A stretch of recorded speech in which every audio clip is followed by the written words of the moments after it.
In the stillness of the lake, danger strikes from above. A lone cobra, cornered by a ruthless flock of birds.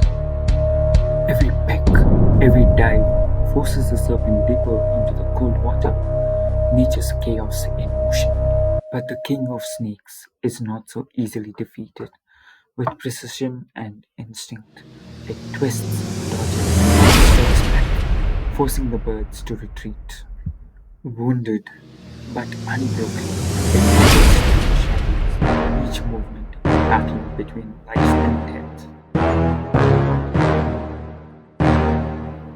The cobra pulls himself onto the muddy bank and disappears into the dense green bushes. And just like that, the jungle reclaims its king. In nature, survival isn't about strength, it's about will.